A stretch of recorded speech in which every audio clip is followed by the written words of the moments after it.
Welcome. I'm Senator Isidore Hall, and I am the chair of the Political Action Committee for the massive and progressive 12th District. We are so excited to have with us some very distinguished guests, one of our own, of course, that's going to be participating in the 12th District Political Action Roundtable. So again, I want to thank all of you here today that has decided to join Omega Psi Phi as we discuss some of the very most important issues that are facing our state and our country, and that is voter rights. So today we're honored to have Dr. Shirley Weber, the Secretary of State, as our guest, and of course our very own brother Kwame, our District Director, District Representative for Omega Psi Phi Fraternity Incorporated, the massive and progressive 12th District. So before we get started, I just want to make sure that each of you know that there will be a question and answer period at the end of the roundtable. You will be asked to write your questions in the Q&A queue, and at the end, I will be happy to read those questions off. So again, make sure you advance your questions by way of the queue, and I will be happy to read those questions off at the end. Again, thank you and welcome to the Voter Education and Outreach, the 12th District Political Action Roundtable. I'll first like to introduce our first guest. She will give then, after I introduce her, she will give 60 seconds of a greeting, and then I'll introduce our second guest.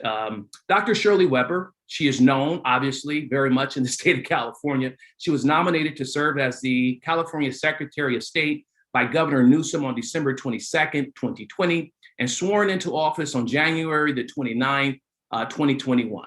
She is California's first Black Secretary of State and only the fifth African-American to serve as a state constitutional officer in California's 170-year history. Weber was born to sharecroppers in Hope, Arkansas during the segregation Jim Crow era. Her father, who left Arkansas after being threatened by a lynch mob, did not have the opportunity to vote until he was in his 30s. Her grandfather never voted, as custom and law in the South, before the Voting Rights Act of 1965. Systematically suppressed voting by Blacks. Although her family moved to California when Weber was 3 years old, it was her family's experience in the Jim Crow South that has driven her activism and legislative work.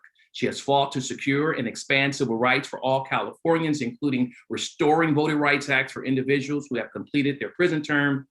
Weber is very distinguished in her college accolades. She attended the University of California, Los Angeles, where she received her bachelor's, her master's, and her PhD by the age of 26. Prior to receiving her doctorate, she became a professor at San Diego State University at the age of 23. She also taught at the California University of Los Angeles.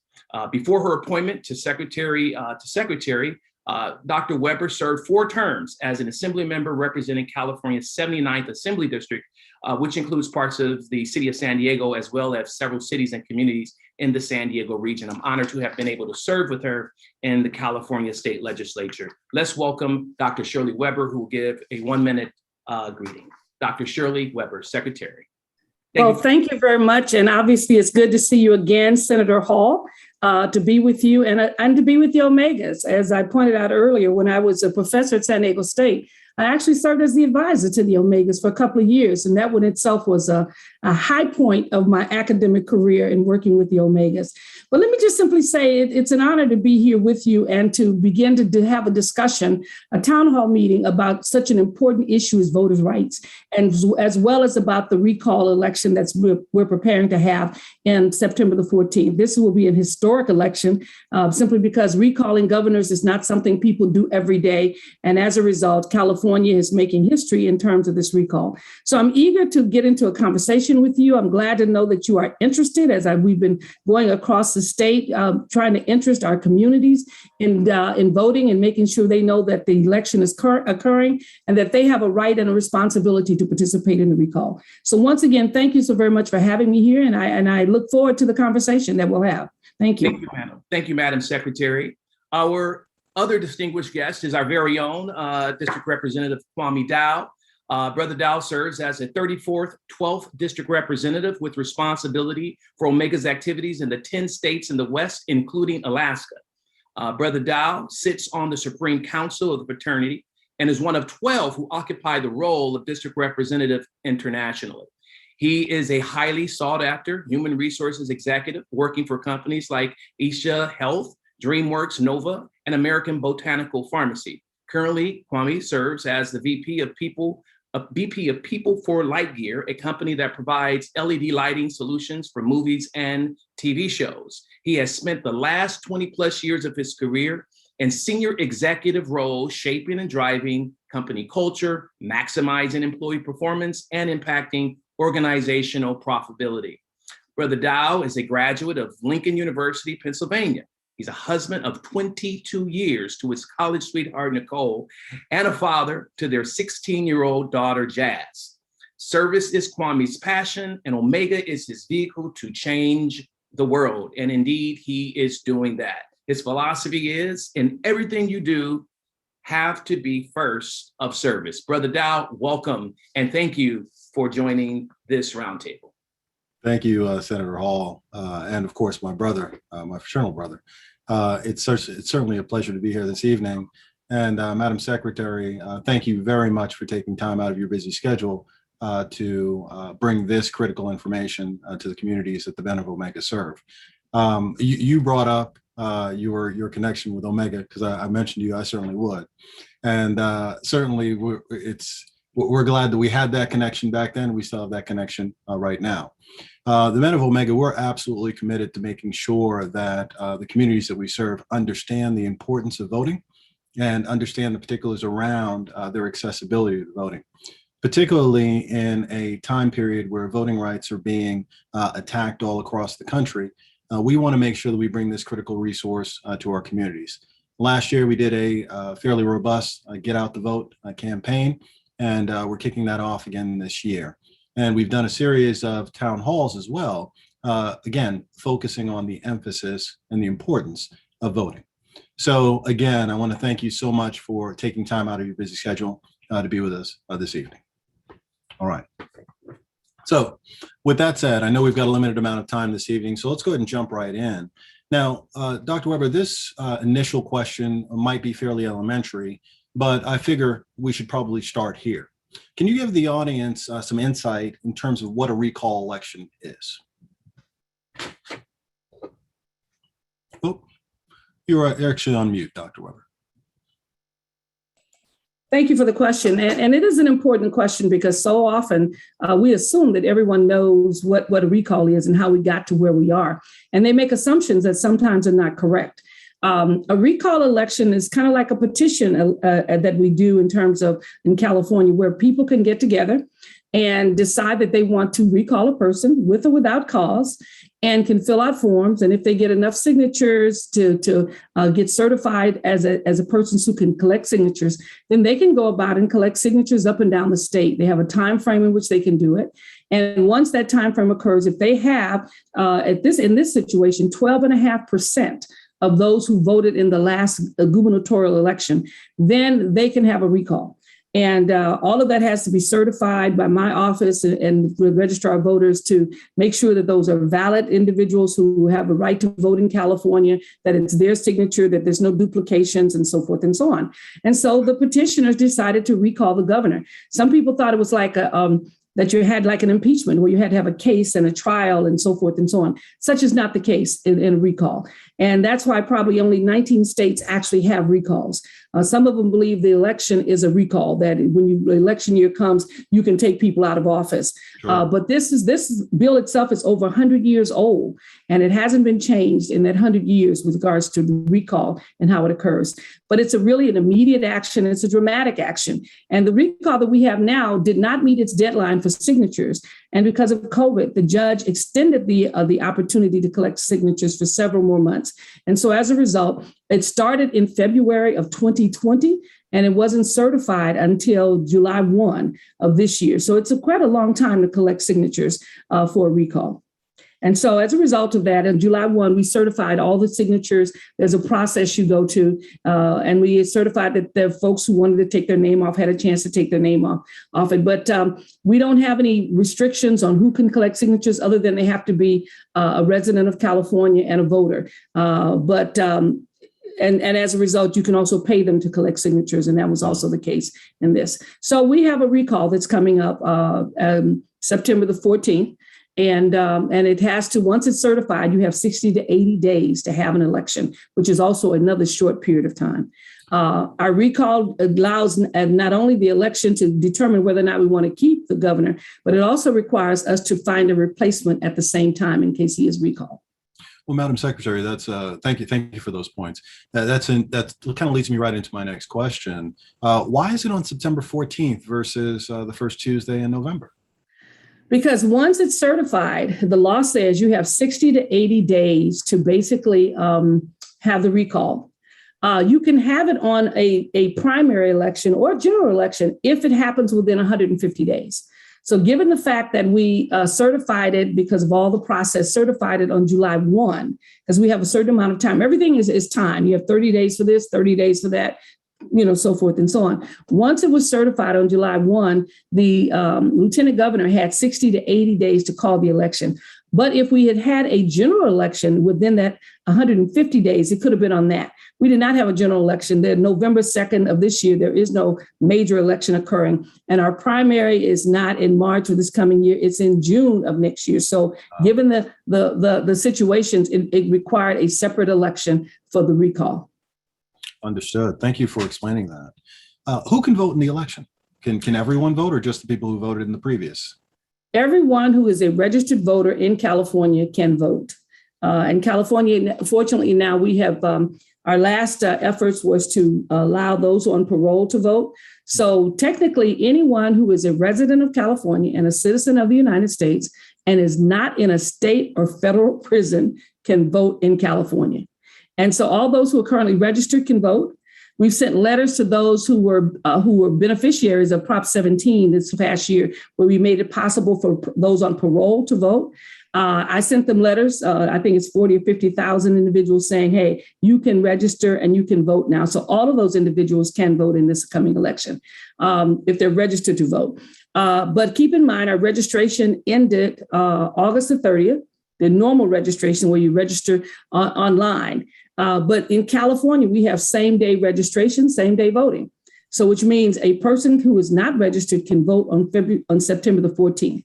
They can register and vote at the same time in California. Okay. So if you haven't registered to vote, you still haven't missed out on your window. You can still register. You can still register to vote. Mm-hmm. Is there any restriction on your vote if you register same day?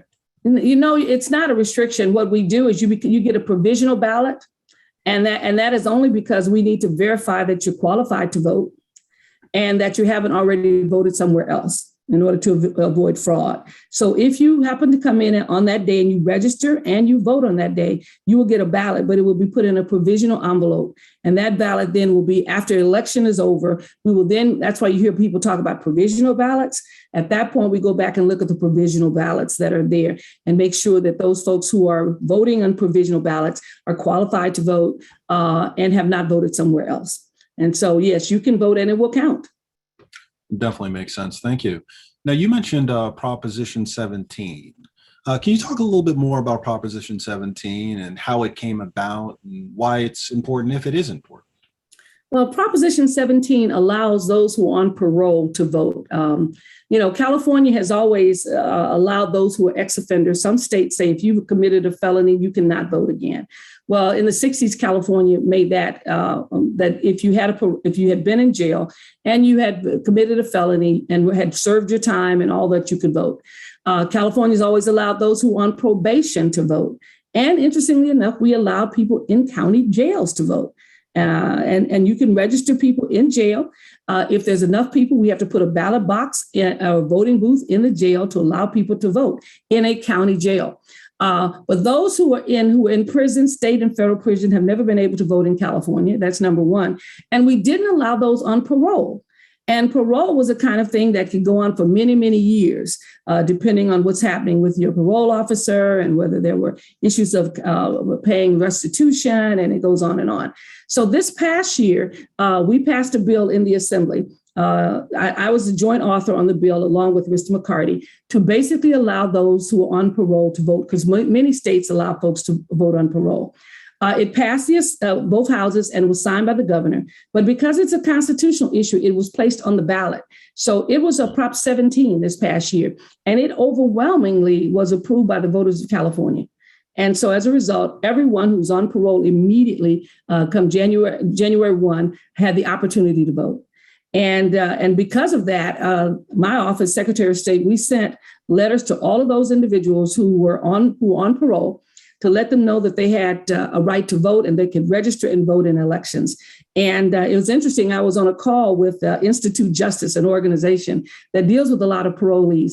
And many of them on the call said, I got your letter. I got myself registered, and here is my ballot, and I am voting. So we are excited over the fact that some of them had never voted in their life because they've been in prison, they've been on parole, and they had different challenges in their lives. So most of them had never voted. And so now all of a sudden they have the opportunity to vote. And it's a good feeling to enfranchise that many people, mostly African Americans, obviously, because we're the majority in the prisons these days, and Latinos. And so it was great to see so many of them wanting to take advantage of it and registering to vote and voting. Well, Madam Secretary, thank you so much for that part. Look, I'll tell you, I was going to ask you why it was important, which you certainly answered, and what your office was doing to make sure that that those who now have the right to vote know about their eligibility to vote. So you're certainly making sure that you're communicating that directly to them. Particularly, this is one that's really important to me, as California is obviously very progressive. And as we look around the country, there are a number of states that are really trying to limit voting rights. And here we are trying to expand voting rights, particularly for those who have done misdeeds in their past. Talk to us a little bit about the voter pool. Or when I say the voter pool, I'm talking about those who are eligible to vote and the importance of voting. We talk about, I'm an HR person, so I always talk about diversity is important. It's important to have multiple positions and ideas to the table, because you come up with the greatest ideas. So talk to us a little bit about a more diverse voting population and why that's important, if it's important. Well, absolutely correct. And, I always tell folks that when, especially with African Americans, when we are denied something, it's obviously something very, very important. When folks didn't want us to learn to read, it was clearly something in those books that we needed to know. And now with the issue of voting, people just kind of assumed that Black people wouldn't vote, that there would be, that we had no interest, or we didn't know how to vote our interest. And so I think the most recent example where we had voters in Georgia and people across the nation assisting to make sure that the senators elected from Georgia would really represent not only Georgia, but the rest of the nation, that getting a Senate that had that at least was 50-50 Democrat, Republican, gave folks an opportunity to pass the kind of laws and to participate in the process in a fair and just way. And so we saw the power of that, as many of us participated across the nation to elect those senators in Georgia. When you have representation, when you have the ability to vote and to make a difference in your life, you really change the game. And that's what's happening in California and elsewhere. You change the game because you end up with people who understand everyone, rather than those who only understand a small population of individuals that's there. Since we have increased the number of people in California of color who are in our Senate and our Assembly, we have put together some amazing and progressive legislation that would not have existed 10 years ago. The fact that we now require ethnic studies of everyone who graduates from Cal State University. I mean, that's a major piece that is different, and it helps to grow our ethnic studies departments at the CSUs. That would not have happened, and people tried it 10, 12 years ago. But the change in the population of those of us in the Assembly and the Senate made it possible for us to, along with the Latinos and the API community, to really push this agenda about ethnic studies being at the Cal State University. The legislation that most of us passed with regards to police brutality and use of force and all those things, those are ideas that are not new ideas, but they became realities because of the fact that the population had changed, and representation of the inner city and those who have been victimized before is now a reality. California is the first state that has reparations as a commission. And, it's the fifth largest economy in the world. And we're dealing with the issue of reparation, the damage done to African Americans, not everybody, but African Americans as a result of slavery across the nation, but also slave activities and laws in California. So when we start looking at how we move forward because we elect individuals who have our interests. And when we have those who don't, it is reflected in the kind of legislation that comes forward. Now, what's happening across the nation is really, really upsetting for those who know anything about history and understand Jim Crow laws. My father could not vote until he was well in his 30s, and he came and was in California because they did not let African Americans vote, register, nor vote in Arkansas. Why? Because they would generally vote their interest. Their population would be represented, and people see that. So now that we've had a shift in what's happening in elections, it's interesting that those who normally would be in favor of vote by mail because it helped those in rural communities, those who'd be in favor of having voting on weekends because it helped the working class, now want to take all that back because they realize that it helped Black people go to the polls. And so they want to stop our movement forward in terms of voting. And we have to be very conscious of that sometimes these things sound good on the surface, but behind it, there's no rationale for it. The fact that Georgia wants to close its polls on Sunday at noon. Why? Because the churches were getting busloads of people after church to take them to vote. So if you shut down the polls at noon, then you don't have the churches being able to bring their members who had been in service all day to vote. They won't want you to give water to people who are in lines. You can't give water. And so it's interesting because, it sounds like that's a criminal activity or that it would have some negative effect on the validity of an election. Sure. It has none. But if you gerrymander the voting places, the precincts, and you gerrymander so that there are lots of people in one precinct and few in another, then you're going to stand in a longer line and it's going to be hot. And so when we were working on the campaign in Georgia, we raised money to get food trucks to come and to feed folks while they waited in line so they wouldn't have to leave and go home. But now they want to make sure you can't feed people, you can't drink water in line, you can't do any of these things. Why? Because the hope is that you'll get tired and that you'll go home.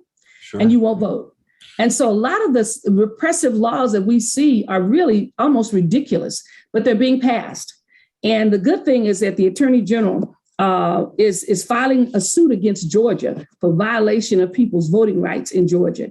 And California has signed on to that lawsuit. Our Attorney General and my office are supporting it with a Friends of the Court brief to make sure that they know that we see that these are repressive laws that are unnecessary, that actually have absolutely nothing to do with the security of elections or the creation of opportunities, but it does have an impact on suppressing those who traditionally have been left out of the voting booths and have been left out of the power base of this nation. So we have lots of that happening across the nation. There are over 300 and some odd bills to repress voting across the nation, mainly because why? We woke up and went to vote. Sure. And we turned out in great numbers. Well, I'll tell you, Madam Secretary, we were one of those organizations that were handing out water. Exactly. Standing in line. And one of the conversations I had with my sisters who happen to live in Georgia was, why are you standing in lines anyway? Mm-hmm. Yes, right? Exactly. So, why don't you have more days to vote? Like we have in California. Why don't we have 11 days to vote in California that gives you an opportunity not to have to stand in line. If you get absentee ballots, you can mail them in. If you have ballot boxes, you can take that absentee ballot and put it in a box. There are a whole lot of things that can be done. But if you don't want people to register to vote, then you come up with these reasons why you're trying to, quote, secure the vote, make sure that the people who registered are really qualified to register, on and on and on. And these things that have no basis, that haven't proven at all to have any kind of fraud or anything that would adversely affect the election. It adversely affects the election because certain people don't win. Well, Madam and that's Secretary, the adverse effect. Madam Secretary, you alluded to this in the beginning of the conversation about elections really having consequences. Yesterday we saw the activities that happened in Texas in terms of limiting abortion or right to life, abortion rights in Texas. And I think that's a perfect example of elections really having consequences. And the same thing as it relates to the Supreme Court not taking action, as it relates to regardless of what side of the aisle you stand on, as it relates to the issue, the manner in which it happened really speaks to the people who were put into office. Now, again, we understand that there's a recall election going on here in California, but the true measure in the way that you hold your elected officials to task really is to vote. So again, that's one of the reasons that we're having this forum this evening in an off-cycle election. This is not a presidential election year. We had a big push last year, but I've committed to have a big push every year as it relates to voting, because it's absolutely critical to our community. Let me ask you one other question before did you want to add something to that? No, I was just going to say you're absolutely correct. And people's perception that on off years, as well as on recall elections, that the turnout is low, we need to make that a lie. And you make it a lie by going to vote, so that then they won't have to use recalls to challenge folks because they could have to make their case before the general group at a regular election.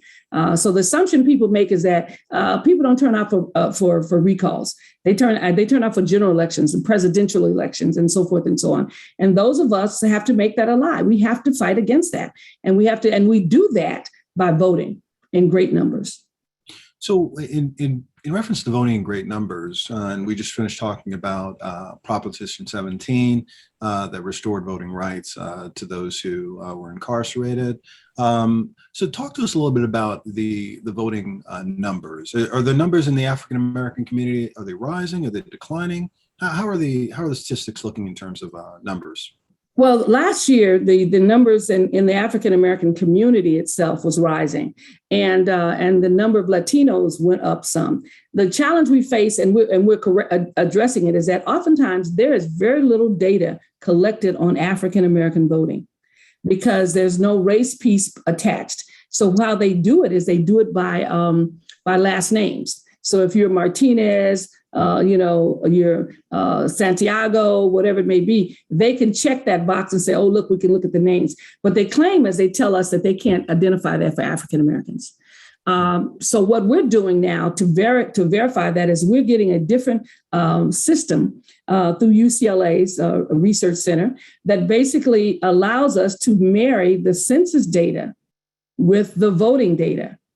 And so we're going to have some new numbers that's coming out this year as we take on the issue of the November election. And instead of just doing what we've always done, say, well, we don't know how many Black people voted, but we know so-and-so voted. Well, we can do this by precinct. We can know the ethnicity in precincts. And the fact that when you fill out the census data, it gives you ethnicity in the census data. So we hope to have better numbers. We know that there's been an increase in Black women voting across the nation. And there was a focus on Black women voting in Georgia, and that turned the corner in terms of people doing it. But we want to make sure that we're accurate with it. And we've seen the increase in Latinos. We know that Black participation is up, but we don't know how much. And so what we're doing is doing a different data collection that's occurring right now with regards to mirroring the census and the voting records that came in. And we believe we will have a more accurate discussion about African Americans in voting. Excellent. Thank you. Thank you, Madam Secretary. Now, Madam Secretary, I know about your long connection and relationship with the Man of Omega Sci-Fi, going way back to your first college teaching days. But what other organizations beyond Omega are you working with to really make sure that people understand the importance of voting, voter education, particularly of communities of color? We're working with, there are a number, we have an entire outreach program, and some of our folks are online right now, Tamara and Janelle. We have an outreach program of about 4 or 5 different individuals and some students. And we're in every community right now. We are with the Latino community. We're in Fresno, working with Dolores Huerta and the whole voting rights issue in Fresno. We work with a lot of the Latino groups in terms of legal groups, as well as others who work with us. We work with NAACP, we work with MECHA, we work with all the ethnic groups. We work with all of them. And we have a long list of them that we work with, that we supply material for. We attend meetings for them. We will go to wherever they are to help them with that effort. We also have a very extensive campaign with college students. And we have a college bowl occurring because there's a competition among our colleges to see who has the largest number of registered voters on our colleges. We've been able to put the registration in to vote in the registration packet material for students who register online as students when they register for their classes. They also can register at the same time to vote while they're there. So we've seen an uptick in voting registration among young people. We've got a competition going on. Fullerton won last year, and it's a competition between the CSUs, UCs, as well as the community colleges, and the private institutions as well. SC and Stanford are all a part of this effort. And so what we saw, Fullerton won last year with the largest number of those registered and the largest number of those who actually went to vote. So I think Chico is up now, Chico State, and okay. Chico is working hard to turn the vote out, not only just to register the students, but to also turn them out on the election day. So we have a very extensive program with our universities to try to get our young people in voting early. And we're in all of their registration that are online. They have the opportunity to register to vote at the same time. And many of them will have voting centers on their campus. And if they don't have a voting center, we are working with one campus to make sure that we have transportation that takes them to the voting center for those who need to register that vote or those who want that day or those who just want to turn in their ballot. We do that. We also work with high school students, and we're in all of the inner city schools because high school students can register early. So we work with them to make sure they get registered at 16 and 17. We're hoping that by the time they graduate, that they have a high number of registration. San Diego just instituted a new program here. Our mayor did in San Diego, where his goal is to get 85% of all the high school seniors when they graduate to be registered to vote.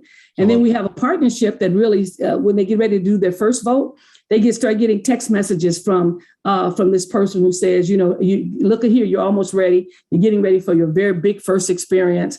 Take a picture of yourself voting, blah, blah, blah, blah, blah. So we're working to try to energize the young population because we know if they start voting early, they get engaged early, they'll do that. We also allow students to work at the polls. Our high school students, they can be paid to work at the polls. So we recruit from high school students to come and work the polls on election day because we know that's a great experience. It starts them to see and understand what goes on. So we have quite a comprehensive program that we have to try to meet the needs of everyone. We go into every community. We make sure that we look at the hard hit communities, the ones that have the low turnout rates, and we go into those communities and those churches, and we're working with some churches. And I was with a bunch of community leaders in LA last weekend with a Councilman Ridley Thomas and meeting with them and hopefully getting them energized and getting their people energized to vote. So we try to reach all of the communities that we can. And if we miss any, and just call us and we'll come. Well, look, I'll tell you, my 16-year-old just got her permit, and on there they ask you the question about voting, and she's ready. Yes. She's going to hang out for another couple of years before she can get there. But did she register? She can register. Okay, absolutely. Good. Yeah, yes. we've got one ready to go now. All right, good, excellent. So let's these next few questions. Let's specifically talk about the recall election. Mm-hmm. So what can voters expect when they see the recall ballot? What does it look like? What's it going to say? It looks like a regular ballot. And I think one of the reasons why we're seeing a number of people turn it in early is because it's really a simple ballot.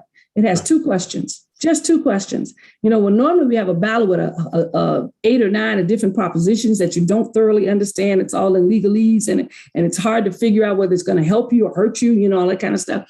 But this one has two questions. The first question is, do you want to recall the governor? Yes or no? If you say yes, that means you want to recall him. If you say no, that means you don't want to recall him. You want to keep the governor as we have. That's question number one. Question number two is, if for some reason he's recalled, who would you pick as his replacement? And there are 46 choices on the ballot. 46. And that's a low number because last time we had 135. Oh, wow. Okay. Yeah. So we have 46 names on the ballot, and you can choose one of them. So those are the only two questions that's on the ballot. And the voter information guide that I sent out to everyone who's registered to vote, got a voter information guide. And it's also one on my website, gives you the bio of all these individuals if they turned in a bio. Sure. Some of them didn't. Some just put, Mary Jane, student, and that was it. Didn't put any other information on it. But some actually put a bio to tell us what they did and what their vision is and so forth and so on. If you vote for number one, if you say, yes, I do, or no, I don't, and you don't want to pick a person in number 2, you don't have to. Your ballot is still valid. If you say, I haven't made up my mind about the recall, but I know I like Joe Smith, then you can mark Joe Smith and not do anything else. Whatever you put on that ballot will count. Got it. So you don't have to do both. You can do either. No, one or the other. Yeah, or you can do whatever you do is going to be valid. If you only vote for number 1, we count that. If you vote for 1 and 2, we count that. If you only vote for 2, we count that. So people should know that some folks thought, well, if I don't vote for 1, or if I vote for 1, do I have to vote for 2? No, you don't. Turn your ballot in. Well, we turned our ballot in last night, by the way, Madam Secretary. So the Dow household has voted. So we're counting. Excellent. What was the threshold for these 46 candidates to get on the ballot? Was there a number of signatures they needed to receive, or just basically putting their they had to receive a small number of signatures. I think it was either 20 something or 40 signatures. It's not a lot. There's not, you could, if you didn't want to pay the $4,000, $4,900 fee, you had to have lots of signatures, but most of them paid the fee. And so as a result, they turned in their application. The qualifications is that you turn in your application, you have the money to pay, and you're a citizen and a voter in California. And that qualifies you to be on the ballot. Perfect. Thank you. Madam Secretary, going back to the previous question in reference to the ballot, what if I selected yes, or actually I selected no, but I also wanted to make sure that if the governor was actually recalled, that I voted for him. Could I write his name in? Because I didn't notice the governor's name on the ballot. You cannot by law. If you are the subject of the recall, you cannot be considered a replacement. So yes, and so but if you wrote his name in, you could write it. We can't count it, because it doesn't count. So the subject of the recall cannot be a replacement. Unfortunately, it cannot. So as a result, it's a yes or no answer on whether you want to recall him. And then if you pick someone else, you can. Some folks said they're going to write his name anyway as a protest. I said, fine, whatever you do, but make sure you vote and that you turn it in. Okay, perfect. Madam Secretary, I've got a few more questions here. And then what I'd love to do is I'd love to bring the senator back for him to ask some questions from the audience. But let me finish up with just a couple more. And then sure. Again, we'll bring the secretary in. We'll bring the senator in. Excuse me, I just promoted you. What percentage is needed to recall the governor? Is there a set percentage? There's a certain percentage. You have to have the majority. You have to have 50% plus 1 of those who voted. So in order to do the recall, you have to have 50% plus 1.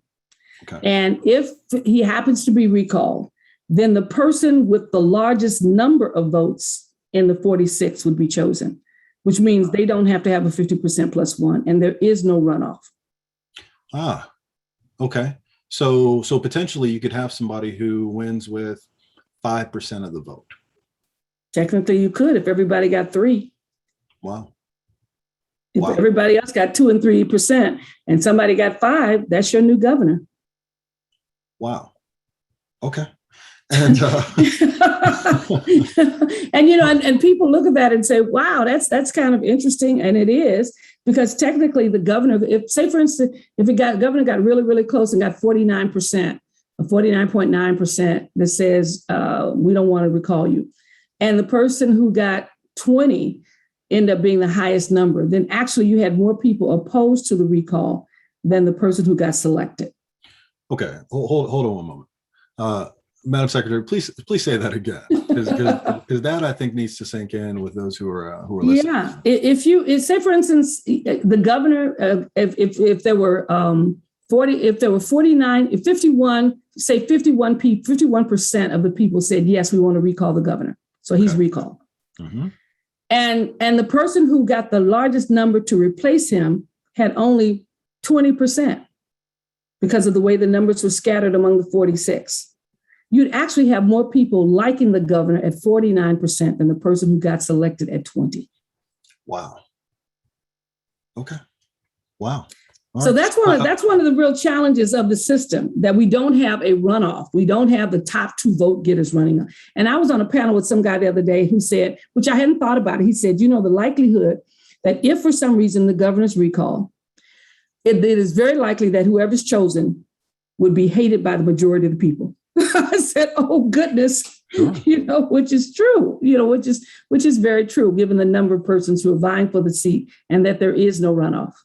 Well, Madam Secretary, I think that speaks to the importance of voting, right? It is extremely important that we vote and that we know what we're voting for so that our wishes are heard. Absolutely. And, and that's the only way you're going to make sure that your voice is counted. And this worst thing in the world is wake up on September 15th and say, oh, man, look what happened. Shoulda, coulda, woulda, right? Yeah, shoulda, coulda, woulda. Well, again, that's why we're here this evening. Last question for me, and then I'll bring Senator Hall back in. How long? So let's say hypothetically the governor is recalled. How long before that person who now becomes the new governor takes office? Is that on September 15th? Is it kind of like the presidency where there's a transition period? There is no transition period. We have 38 days. I have 38 days to verify the election. Okay, so all those provisional ballots that you know of and all the ones overseas and everything else, ones who were mailed and stamped and on September 14th and got to us on September 20th and so forth and so on. All of those have to be counted. And I have 38 days to do that. Once the Secretary of State certifies the election, then it is in effect that the person who becomes the new governor becomes a new governor immediately once we certify it. Yeah. Madam Secretary, thank you for answering this series of questions. Senator Hall, if you wouldn't mind coming back in, and let's see what questions we have from the audience. Absolutely. The first question is, given that this is an off-cycle election and typically voter turnout is very low, do simple majority of voters rule apply in this process? It does. It always applies. So that's why it's important. It's not like we have to get a threshold of the number of voters in order to say, well, if you don't get 8 million voters to agree with you, then it's not a valid election. If 8 people show up, because everybody had an opportunity to vote, everybody got a ballot. At that point, those 8 people would make decisions for the 20 million Californians who should have voted.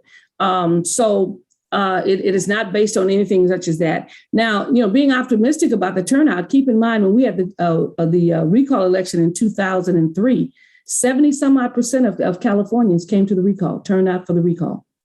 And because somehow or another, recalls are really important in elections. And when people figure out what's going on, they want to have an opinion about it. They have an attitude about, well, I think this is good or this is fair or finally we're going to get rid of somebody or whatever it may be. So last election, we had 70% turnout. And I'm hoping that we'll get the 80 that we had in last November, if not higher, because we've made it very convenient. We didn't have everybody get an absentee ballot in 2003. They all have absentee ballots now. We didn't have voting centers and we didn't have 11-day voting in LA and Orange County and other places like that. It was one of those situations you could go vote at the registrar of voters, but you either showed up on that day or you didn't vote at all. And 70% of the people turned out to vote in 2003. So we've got great opportunity for people to participate, and we've taken away every excuse they have with regards to voting in this election. We hope that we will have a great number of individuals who will turn out. Thank you, Madam Secretary. Our next question is, one of the attendees say that they've observed a disproportionate amount of voter apathy in millennials. What can we do to counter this? Wow, if you find a solution to millennials, tell me. I know a few. We're working with them. We've got some millennials who work within the Secretary of State's office that are involved in trying to get people to turn out to vote. And I think sometimes millennials are slowly waking up now and realizing that the world is saying that they're apathetic and so forth and so on. And the next generation is going to be sharper. So I've seen them become offended by the comments and take some action lately. So I'm hoping that works.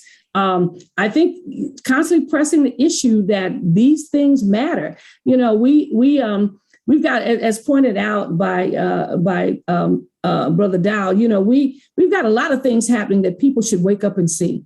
That these things matter, that, people didn't think Trump would do a whole lot. They weren't concerned about him. And yet he has changed the Supreme Court. He's changed the district courts. We've got a guy in California now, a judge who says that a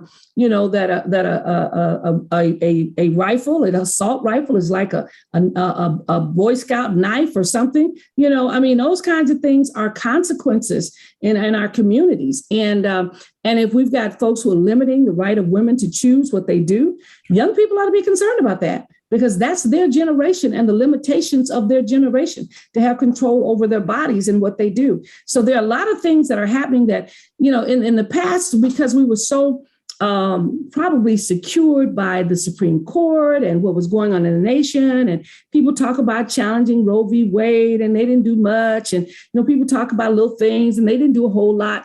And people talked about, rising up as we saw on January the 6th of this year. People kind of didn't pay much attention to it. Now, this group of young people should see that this stuff is real, that it's not just pie in the sky. It's not something that mothers and fathers are making up about Jim Crow laws and limitations and why they should be involved. This stuff is real. And if anything, young people should see that. When I talk to millennials, I help them understand the consequences of their inaction. This stuff is real. And every day they're being limited by those folks who don't want them to be successful. Sure. They're fighting us at every step of the way, whether it's affirmative action, whether it's diversity, whether it's equal opportunity, you name it. Things that people never would have fought about in the past, they're fighting about now and winning in the courts because the courts have changed. And so our president has the opportunity to appoint the courts and judges. People talked about that when Trump was running, and women didn't pay attention. They heard it, but they didn't hear it. And they didn't hear it with a sense of urgency because they always felt things would always fall the right way and they would be okay. Now they discover that they will not be okay. So the law in Texas is amazing in terms of its impact. If you don't mind, let me just add one piece here, Senator Hall.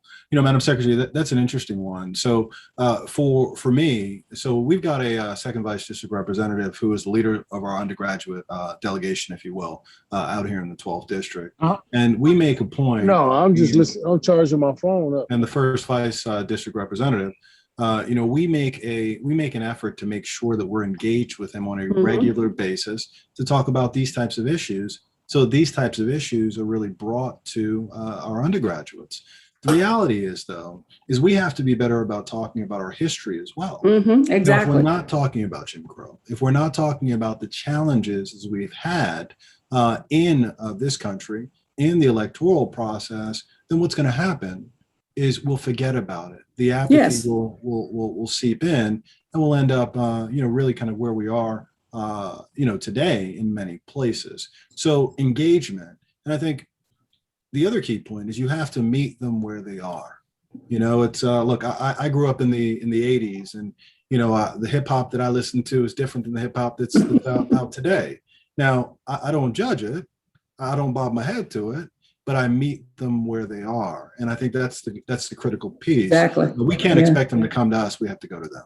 No question. We have to make sure that they thoroughly understand what's going on. We're running town halls in many of our CSUs in order to teach them the Voting Rights Act of 1965, because a lot of them don't understand what it was like to live in that environment, and then try to make a connection to what is happening now across the country, so that they can learn their history and then see their history being acted out. And I think our first one is in September. I think 28th will be at Fresno State, and dealing with the issues. And Dolores Huerta will be joining me in a town hall. So we're going to do a number of town halls across the nation with our university students, and then with some of our communities, in hopes of also introducing them to people who were victims of Jim Crow laws, so that they can see the real activity and hear people talk about what it was like to live in an environment where your vote didn't count. Well, and those kinds of things. Let me volunteer our undergraduates to support in that effort. Okay, I'll make sure. And in fact, those who are running it, Ms. Janelle Jackson is online with us. And so she hears you volunteering your folks, and that's wonderful. Yes. Absolutely. All right, so we have time for two more questions. One of our attendees says, Madam Secretary, if after review of a provisional ballot, they find and determine that it's invalid, will the individual be notified for remedy? Yes, they will be notified that their ballot was considered invalid. Yes. Yeah. And that was from your former San Diego State University student, Brother Carter. So. Okay, good. Yes, yes. Okay, good. All right. And then we have another one. See, when should you receive a mail-in ballot? And what are the options if you do not receive your ballot? Everyone who's registered in California before the deadline should have already received a ballot.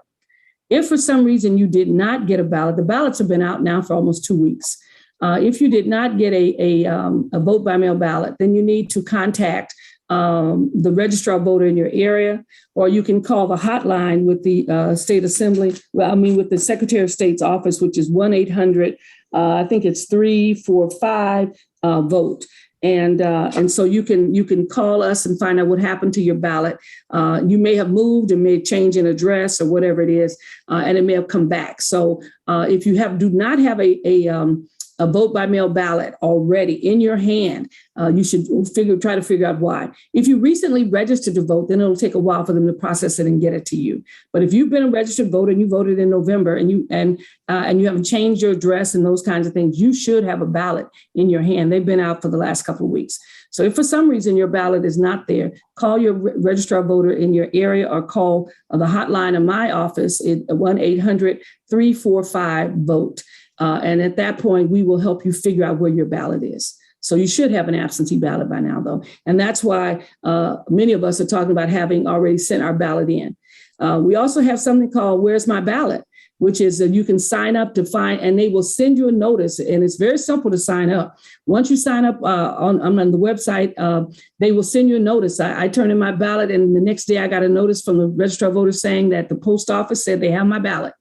And then a day later, it says, we not only have your ballot, we have opened it, we have certified it, and have counted your ballot. So my vote is already counted because I had them track my ballot, and you can have them track your ballot. And I think last election, we had 7 or 8 million people who wanted their ballot tracked.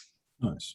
Thank you. So we have time for one more question. I think I have to ask this question from this member. As a supporter of your office and this mission, what would be a desired number of outreach we should do to support this campaign? This question is for Madam Secretary from your nephew, Cameron Nash.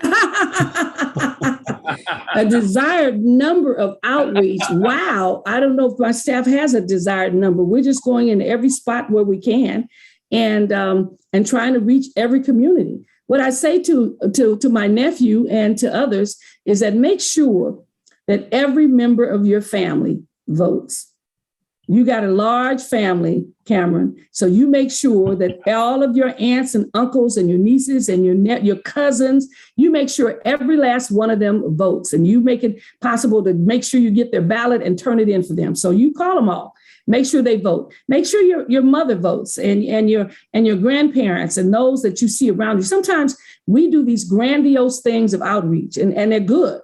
And then we go home and sit down and discover sitting on the table is a ballot that your mama didn't turn in on the day of the election.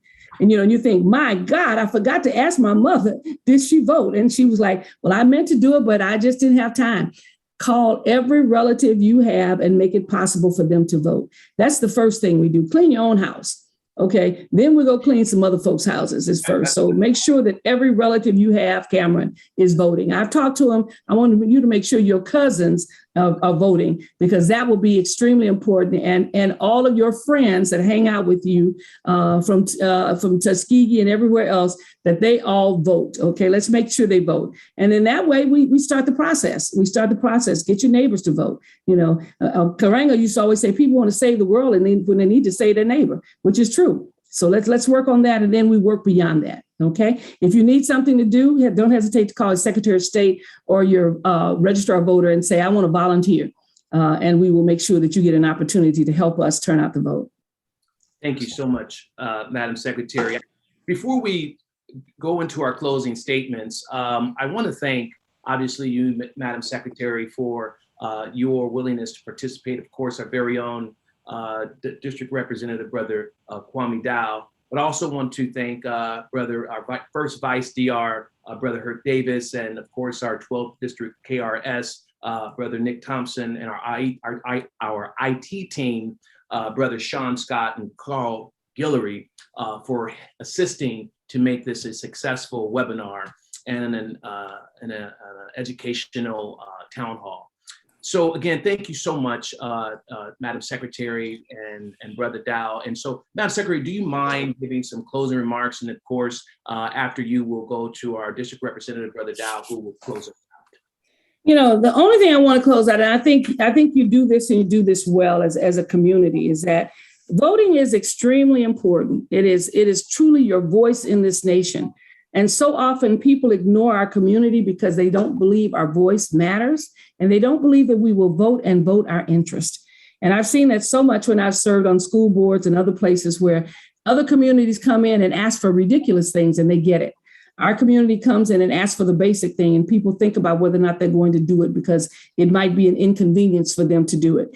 And they do that because they don't believe we're going to vote our interest, and they can do that without impunity and feel like there's no consequences for not adhering to what our community is asking. So I want you to understand the power of your vote and to begin the process of voting in every election with the understanding that our ancestors knew how important it was to vote.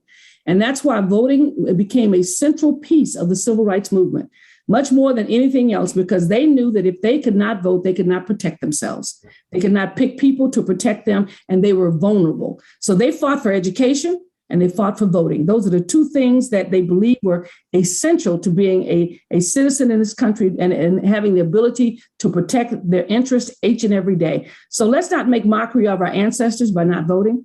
Let's basically celebrate the legacy we have by being present and recognize that no matter what obstacle is thrown in our way, we will vote. We will show up, and we will definitely show out as we always do when we show up. So thank you so very much. And please, let's vote come September 14th. We want everybody to know that we have a voice and it is loud and clear. Thank you, Madam Secretary. And certainly last but not least, our very own Brother Kwame Dow, District Representative. All right, thank you, Senator Hall, my brother. First of all, let me thank again, Madam Secretary, for taking the time for this forum this evening. Again, your schedule is extremely busy. I know there are lots of other things that you could be doing, but finding this important enough to be a part of it, I really want to thank you for that. I also want to go and thank a couple of people, a couple of additional people. Brother Donovan Bell, who is also on the IT team, and also make sure that this particular forum went off without a hitch. And Isidore obviously thanked a number of people, but I want to thank him because quite frankly, he's our political action chairman for the 12th district. And he was very instrumental in pulling this particular forum together this evening. So Brother Hall, thank you for that. Lastly, I want to say that, we as Omega Men are absolutely committed since 1911 to making sure that our communities have the resources that they need to fully realize all of the glory and all the benefits that their God-given rights. And this particular effort in terms of get out the vote is really a focus that this administration has had for the last 2 years. And it's really a focus that we as Omega Men out here in the 12th will continue to have. It's absolutely critical that we make sure that the communities of color have the information they need in order to participate in the process. We talked about diversity. We talked about inclusion. None of those things happen if we don't start at the ballot box. The ballot box is the place that you are able to put those people in that have your interests, your rights, and in your interest at their hands. So we want to encourage all of those who have participated in this forum this evening via listening to it. Please share this with your family members. As the Secretary said, make sure that your mother's voting. Make sure that your sisters, your brothers, your aunts, your uncles are voting as well. I'll tell you, it's been a discussion in the Dow household, pretty much all my life. My sisters, my parents, my brother Kip, we focus on making sure that we get out and vote in not just the presidential elections, not just the midterm elections, but in every single election. If there's an election for dog catcher, guess where the Dows are? We're voting. So we invite you all to join the Dows, enjoy the rest of the Brothers of Omega at the ballot box on September 14th and vote in this critical election here in California, but moreover, on the first Tuesday of November, to also vote in the elections in your local jurisdiction and areas as well. So again, I want to thank everybody who attended this evening. Madam Secretary, again, thank you so much. And again, remember, I volunteered our undergraduates to help you out as well in terms of getting out the vote, in terms of your town halls. So again, thank you all. Much appreciated. Have a good evening.